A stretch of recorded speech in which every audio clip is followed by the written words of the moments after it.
नमस्कार, यूपी तक में आपका स्वागत है। मैं हूं कुमार अभिषेक।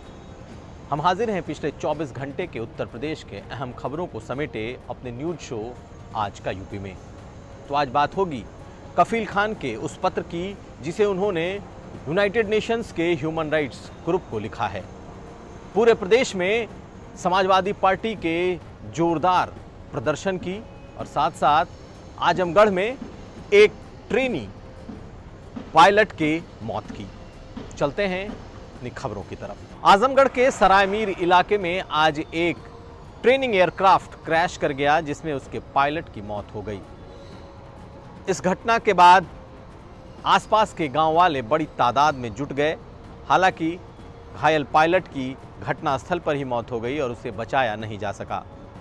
सिंगल सीटर ये ट्रेनिंग एयरक्राफ्ट अमेठी के फुर्सतगंज एयरपोर्ट से उड़ा था और इसे मऊ से वापस लौटना था, लेकिन बीच में ही इसका संपर्क टूट गया था और ये दुर्घटनाग्रस्त हो गया।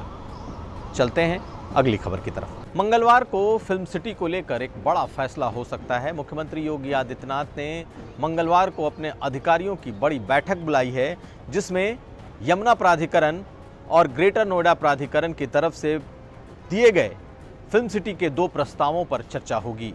सेक्टर 21 में यमुना एक्सप्रेसवे से सटा हुआ यमुना प्राधिकरण ने एक बड़े भूखंड का प्रस्ताव किया है, जहां पर फिल्म सिटी प्रस्तावित हो सकता है। साथ साथ ग्रेटर नोएडा ने भी अपने यहां नाइट सफारी की जगह फिल्म सिटी का प्रस्ताव दे रखा है। ये दोनों नोएडा में बनने वाले जेवर एयरपोर्ट से बेहद नज़दीक हैं। माना यह जा रहा है कि मंगलवार को योगी आदित्यनाथ फिल्म सिटी को लेकर अंतिम और बड़ा फैसला ले सकते हैं। चलते हैं अगली खबर की तरफ। गोरखपुर के बीआरडी मेडिकल कॉलेज से सुर्खियों में आए डॉक्टर कफील खान एक बार फिर चर्चा में हैं। और इस बार चर्चा इसलिए क्योंकि उन्होंने United Nations human rights group को एक चिट्ठी लिखी है और उसमें तफसील से ये बताया है कि किस तरीके से उनके साथ अमानवीय व्यवहार अत्याचार किया जा रहा है और साथ साथ उन जैसे सैकड़ों हजारों नौजवानों को जिन्होंने anti CAA, anti NRC protest के दौरान आवाज़ उठाई थी, उन्हें अलग अलग जेलों में ठूंस दिया गया। उन पर अत्याचार और जुल्म जारी हैं।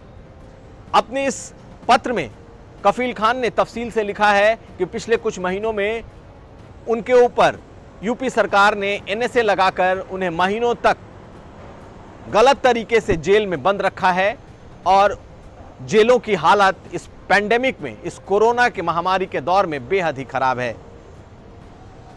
कफील खान ने यह भी कहा कि ऐसे वक्त में जबकि इस देश में कोरोना महामारी फैली हुई है, हजारों नौजवानों को सिर्फ इसलिए क्योंकि उन्होंने एंटी सीएए प्रोटेस्ट में हिस्सा लिया, आवाज उठाई, इसलिए उन्हें जेलों में ठूंस कर उनके साथ गलत व्यवहार किया जा रहा है। कई महीनों के अपने एनएसए के दौरान जेल में रहने की भी चर्चा डॉक्टर कफील खान ने इस पत्र में की है और ये भी लिखा है कि उन पर ये हमले या उनके खिलाफ सरकार इसलिए है क्योंकि उन्होंने बीआरडी मेडिकल कॉलेज जो गोरखपुर का है वहां उन्होंने बच्चों के जान बचाने की कोशिश की थी। दरअसल कफील खान के इस यूनाइटेड नेशंस को लिखे गए चिट्ठी के बाद बवाल मचना लाजमी है, क्योंकि उन्होंने देश की संस्थाओं के बजाय सीधे यूनाइटेड नेशंस के ह्यूमन राइट्स से गुहार लगाई है। चलते हैं अगली खबर की तरफ। समाजवादी पार्टी ने आज पूरे उत्तर प्रदेश में बेरोजगारी, महंगाई, कानून व्यवस्था और दूसरे मुद्दों को लेकर सरकार के खिलाफ जबरदस्त प्रदर्शन किया है। शहर शहर, तहसील तहसील ये प्रदर्शन समाजवादी पार्टी के कार्यकर्ताओं ने किया।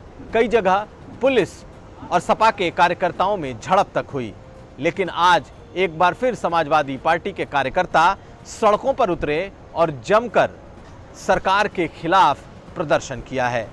पिछले एक हफ्ते में समाजवादी पार्टी का ये दूसरा बड़ा प्रदर्शन है और अब ये मान लीजिए कि धीरे धीरे पार्टियां अब चुनावी मोड में आती जा रही हैं। चलते हैं अगली खबर की तरफ। पहले प्रतापगढ़ और अब हाथरस। हाथरस के समाजवादी पार्टी के जिलाध्यक्ष युवराज सिंह के खिलाफ हाथरस पुलिस ने डुगडुगी बजाकर मुनादी की। दरअसल युवराज सिंह पर 2002 में ही 22 करोड़ रुपए छात्रों की छात्रवृत्ति डकारने का आरोप था और जिसे कानपुर की ईओडब्ल्यू ने सही पाया था। युवराज सिंह के साथ साथ 13 दूसरे लोगों पर भी ये मामला सही पाया गया और फिलहाल ये जिलाध्यक्ष फरार हैं, जिसके बाद हाथरस पुलिस ने उनके घर और दफ्तर के पास जाकर डुगडुगी बजाई और मुनादी की है। चलते हैं अगली खबर की तरफ। उत्तर प्रदेश में अगर आपने कोरोना टेस्ट कराया है तो अब आप घर बैठे सिर्फ एक क्लिक पर अपनी रिपोर्ट जान सकते हैं। यूपी कोविड ट्रैक.इन नाम की इस वेबसाइट पर लॉगिन करने के बाद आपकी टेस्ट रिपोर्ट ओटीपी के बाद आपको मिल जाएगी। ये एक नया तरीका है जिससे घर बैठे लोग अपने कोविड-19 के टेस्ट को ट्रैक कर सकते हैं।